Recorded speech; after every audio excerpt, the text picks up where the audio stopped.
दोस्तों नमस्कार, मेरा नाम प्रशांत है और आप देखना शुरू कर चुके हैं भारत एक सोच। दोस्तों, उत्तर प्रदेश में विधानसभा के उपचुनाव की तारीख जैसे ही नजदीक आ रही है वैसे वैसे ही समाजवादी पार्टी और उसके बड़े नेता भारतीय जनता पार्टी पर दबाव बनाते हुए नजर आ रहे हैं। मैं बात कर रहा हूं समाजवादी पार्टी की पहली बार की सांसद, फायरब्रांड नेता और युवाओं की सबसे पहली पसंद समाजवादी पार्टी की तरफ से सांसद इकरा हसन की कर रहा हूं। साथियों, आप सभी को पता है कि इकरा हसन जो है वो कैराना से पहली बार की सांसद हैं और इकरा हसन पहली बार तब चर्चा में आई जब उन्होंने संसद के भीतर शपथ ली और पहली ही बार में उन्होंने ऐसी मांगे रख दी, ऐसे मुद्दों को उन्होंने उठाया जिसके बाद से वो लगातार चर्चा में है। और इन्हीं चर्चाओं के बाद से समाजवादी पार्टी ने, अखिलेश यादव ने इकरा हसन को आगे पुशअप करना शुरू कर दिया।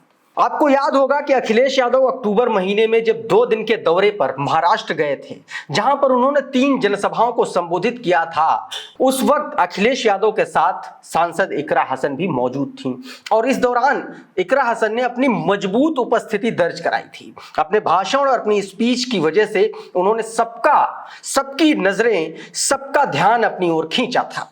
और अब उन्हीं सबको देखते हुए अखिलेश यादव ने इकरा हसन को उपचुनाव में बड़ी जिम्मेदारी सौंपी है। इकरा हसन लगातार कैंपिंग कर रही हैं उन सीटों पर जहां पर समाजवादी पार्टी और मुसलमानों का कॉम्बिनेशन एक मजबूत तरीके से जीत दर्ज करता हुआ दिख रहा है।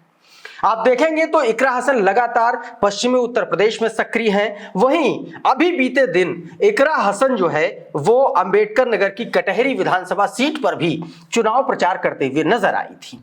आज के इस वीडियो में मैं आपको बताऊंगा कि इकरा हसन ने क्या कुछ कहा है मीरापुर में और क्या कुछ कहा है कटहरी विधानसभा सीट पर, जिसकी वजह से भारतीय जनता पार्टी उनके निशाने पर है। सबसे पहले बात मीरापुर की करते हैं साथियों। बीते दिनों इकरा हसन जो है मीरापुर में थी और मीरापुर में वो समाजवादी पार्टी की जो कैंडिडेट हैं सुम्बुल राणा के लिए वो समर्थन जुटा रही हैं, अपनी सभाएं कर रही हैं, लगातार वो प्रचार अभियान में जुटी हुई हैं।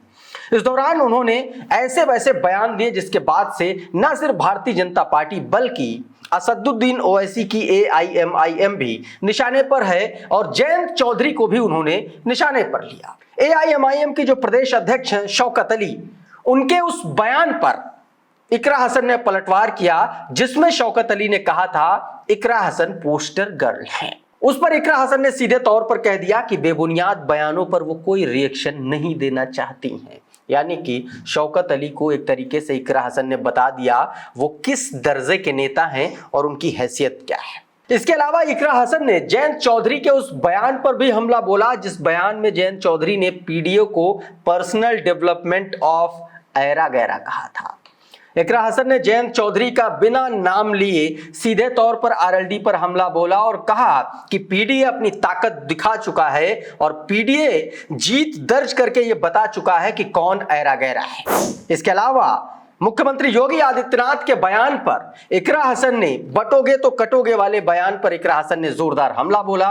इकरा हसन ने सीधे तौर पर कहा कि जो बांट रहे हैं वही काट रहे हैं और बांटने वाले और काटने वाले ही इस तरीके का नारा दे रहे हैं। पहले एक बार सुन लीजिए कि इकरा हसन ने मीरापुर में क्या कुछ कहा है और उसके बाद आपको बताएंगे कि कटहरी में किस तरीके से इकरा हसन ने भारतीय जनता पार्टी और योगी आदित्यनाथ की सरकार पर हमला बोला है। सबसे पहले मीरापुर में जयंत चौधरी, शौकत अली, AIMIM और भारतीय जनता पार्टी के बटोगे तो कटोगे वाले नारे पर क्या कुछ इकरा हसन ने कहा है वो सुन लीजिए जरा।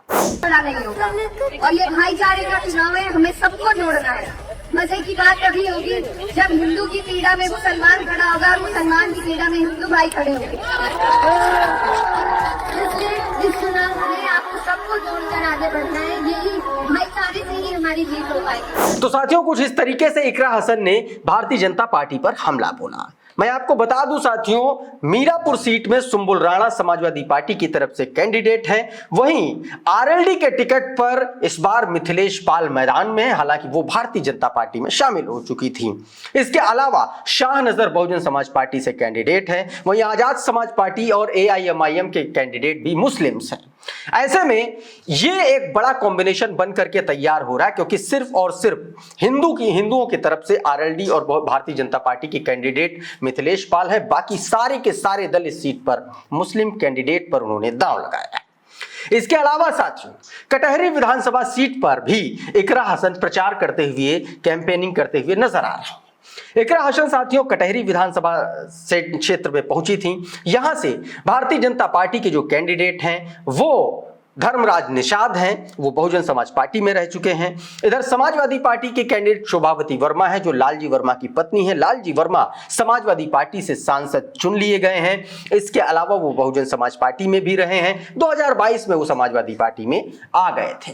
इस बार बहुजन समाज पार्टी ने भी वर्मा कैंडिडेट पर टिकट दांव लगाया है। यानी कि तीनों ही जो बड़ी पार्टियां हैं, सपा, बसपा और भाजपा, तीनों ने ही इस बार ओबीसी कैंडिडेट पर दांव लगाया है। ऐसे में इस बार समाजवादी पार्टी का पलड़ा भारी नजर आ रहा है। यहां पर पहले भी लालजी वर्मा चुनाव में अपनी जीत दर्ज करवाते हुए नजर आ रहे हैं।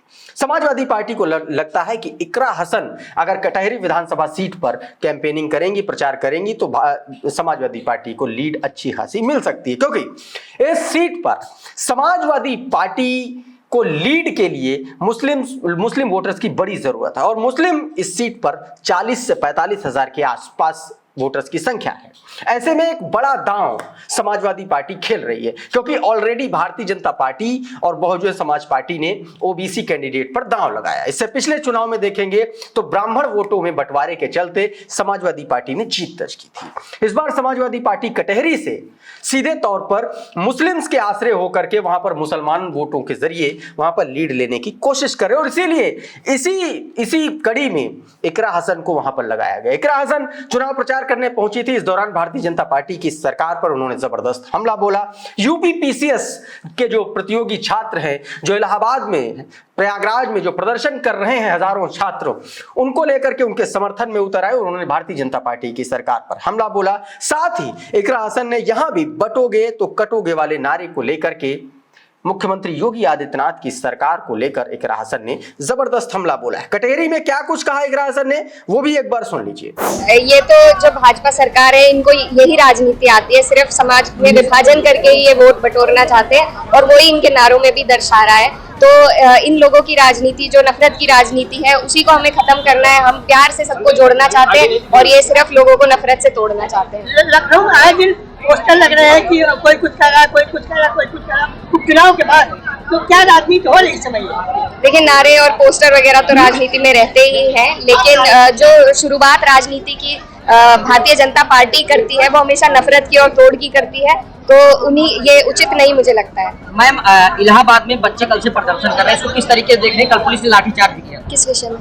कल यूपीएससी परीक्षा को लेकर बच्चे, देखिए, हम लोग सवाल भी उठा चुके हैं। जिस तरीके से हमारे देश में जो परीक्षा कराने वाली संस्थाएं हैं, उन पर से लोगों का विश्वास उठता जा रहा है, तो मुझे लगता है कि इसमें जरूरी है जो हमारे शिक्षा मंत्री हैं वो स्टेप लें कि कोई ऐसी पॉलिसी बनाए जिससे अच्छी तरीके से हम लोग चेक कर सके कि किस तरीके से परीक्षा हो रही है, कोई उनमें धोखाधड़ी तो नहीं चल रही। उपचुनाव में हमें पूरी उम्मीद है 9 की 9 सीटें समाजवादी पार्टी। तो दोस्तों, कुछ इस तरीके से इकरा हसन ने सीधे तौर पर भारतीय जनता पार्टी की सरकार पर हमला बोला। मैं आपको यहां पर एक बात और बता दूं, कटहरी विधानसभा सीट के जो राजनीतिक, सामाजिक, जातिगत जो समीकरण है, उसके हिसाब से यहां पर अनुसूचित जाति के वोटर सबसे ज्यादा हैं। लगभग 90,000 के आसपास यहां पर एससी वोटर्स हैं, 50,000 के आसपास यहाँ पर ब्राह्मण वोटर्स हैं। इसके अलावा तीसरे नंबर पर क्षत्रिय मतदाता आते हैं, चौथे नंबर पर कुर्मी मतदाता आते हैं और मुस्लिम यहाँ पर 40,000 के आसपास है। और इसके अलावा यादव 22,000 है, निषाद 30,000 है, मौर्य 10,000, राजभर यहाँ पर 20,000 हैं, बनिया 15,000 हैं, पाल 7,000, कुम्हार 6,000, तन्नाई 8,000, चौहान 5,000, विश्वकर्मा 4,000 और इसके अलावा अन्य भी 10,000 के आसपास वोटर हैं। ऐसे में इस बार समाजवादी पार्टी यादव, मुस्लिम और कुर्मी वोटर्स के आश्रय जीत दर्ज करना चाहती है। लेकिन जब पीडीए का नारा समाजवादी पार्टी देती है तो उसमें अगड़ों में भी पिछड़ों की बात अखिलेश यादव करते हैं, उसमें आधी आबादी की भी बात समाजवादी पार्टी करती है। ऐसे में पीडीए के इस सफल प्रयोग को भारतीय जनता पार्टी तोड़ पाती है या नहीं तोड़ पाती है, यह भी एक बड़ा चैलेंज होगा भारतीय जनता पार्टी के सामने। वो भी तब जब समाजवादी पार्टी के तमाम बड़े उम्मीदवार, तमाम बड़े नेता, शिवपाल यादव से लेकर के अखिलेश यादव तक और इकरा हसन तक, सारे बड़े नेता वहां पर लगातार प्रचार अभियान में जुटे हुए हैं। देखना होगा इस सीट पर किस तरीके से समाजवादी पार्टी जीत दर्ज करती है। साथियों अभी के इस वीडियो में फिलहाल इतना ही। हमारा ये वीडियो आपको कैसा लगा कमेंट बॉक्स में जरूर लिख भेजिए। अगर ये वीडियो आपको अच्छा लगा तो इसको लाइक कर दीजिए, शेयर कर दीजिए। चैनल पर नए आए हैं तो चैनल को सब्सक्राइब जरूर कर लीजिए, बेल आइकन दबा दीजिए ताकि इस तरीके के तमाम वीडियोस आपको सबसे पहले मिलते रहें। साथियों बहुत बहुत शुक्रिया, बहुत बहुत धन्यवाद। आप जुड़े रहिए भारत एक सोच के साथ। नमस्कार।